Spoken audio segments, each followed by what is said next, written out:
Assalamualaikum warahmatullahi wabarakatuh. Alhamdulillahirabbil alamin wassalatu wassalamu ala asyrafil anbiya'i wal mursalin wa ala alihi wa sahbihi ajmain. Amma ba'du. Puji beserta syukur, mari sama-sama kita panjatkan kehadiran Allah yang telah memberikan kita sehat badan luar pikiran sehingga saya dapat memberikan nasihat tentang sabar. Perkenalkan, nama saya Risma Salsabila. Saya berasal dari jurusan Bimbingan dan Konseling Islam. Tugas ilmu dakwah saya itu tentang sabar. Sabar adalah menahan diri dari rasa sedih, berkeluh dan menahan lisan dari menggerutu atau mengeluh, dan menahan anggota badan agar tidak menampari pipi, merobek baju, dan sebagainya. Sabar dalam arti syariah yaitu melaksanakan apa saja yang dikehendaki oleh Allah Subhanahu wa Ta'ala atau menahan diri untuk tidak melakukan apa saja yang dilarang oleh Allah. Betulnya, semua yang terjadi di dunia ini adalah ujian. Sekuat apapun kita menghindarinya pasti tidak akan bisa.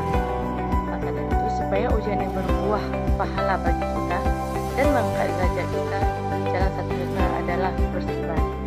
Bagaimana Allah mengatakan dalam surah Al-Baqarah ayat 155 yang artinya, dan kami pasti akan menguji kalian dengan sebagian rasa ketakutan, kelaparan, kekurangan harta, jiwa, dan buah-buahan.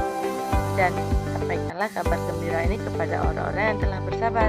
Sebagaimana dalam Islam mengatakan, sabar itu terbagi menjadi 3, yaitu sabar dalam menjalankan perintah Allah, yang kedua, sabar dalam menjauhi segala larangan Allah, yang ketiga, sabar terhadap segala ketentuan dan keputusan Allah.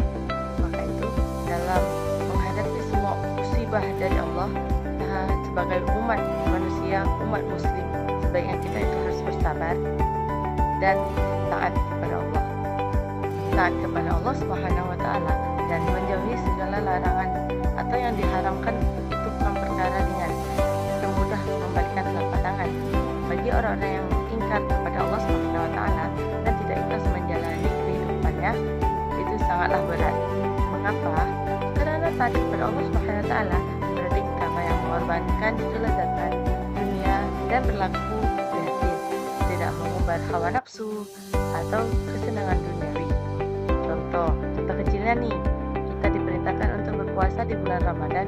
Bukankah puasa ini kita menahan diri dari perkara-perkara yang menyenangkan, makanan, minuman, dan yang lezat tidak boleh dikonsumsi saat siang hari. Kemudian mengumbar syahwat juga dilarang, padahal semua itu adalah perkara-perkara menyenangkan bagi kita manusia. Hadirin yang dirahmati Allah, lalu bagaimana cara kita untuk bisa bersabar dengan sesuatu pengertian syariat tersebut? Saat mengalami musibah, kita dituntut untuk membaca kalimat inna lillahi wa inna ilaihi raji'un. Maka kita akan segera sadar bahwa segala sesuatu yang ada di dunia ini pada hakikatnya bukanlah milik kita, tapi milik Allah Subhanahu wa Ta'ala. Kemudian dalam menjalankan ketaatan kepada Allah dan menjauhi perkara-perkara yang diharamkan, maka kita tidak ada cara lain adalah dengan ikhlas, dengan bersabar. Maka dari itu, semua umat Islam diwajibkan untuk bersabar. Apapun yang Allah timpahkan musibah kepada kita, sebaiknya kita itu harus bersabar. Sesungguhnya Allah berfirman dalam surah Al-Baqarah ayat 153 yang berbunyi, A'udzubillahi minasyaitonirrajim. Bismillahirrahmanirrahim. Ya ayyuhalladzina amanu ista'inu bis-sabri was-shalah. Innallaha ma'as-sabirin. Hai orang-orang yang beriman, jadikanlah sabar dan salat sebagai penolongmu. Sesungguhnya Allah bersama orang-orang yang sabar. Kesimpulan dapat dipetik dari pidato singkat saya di atas yaitu sabar adalah tahan terhadap cobaan yang Allah berikan kepada kita. Kesabaran adalah kemampuan untuk mengatur, mengendalikan, mengarahkan perilaku kita. Dan pada intinya, sabar merupakan salah satu sifat dan karakter orang mukmin yang sesungguhnya sifat ini dapat dimiliki oleh setiap insan. Baik, untuk sekian pidato singkat dari saya. Lebih dan kurang saya mohon maaf. Wabillahi taufiq wal hidayah. Wassalamualaikum warahmatullahi wabarakatuh.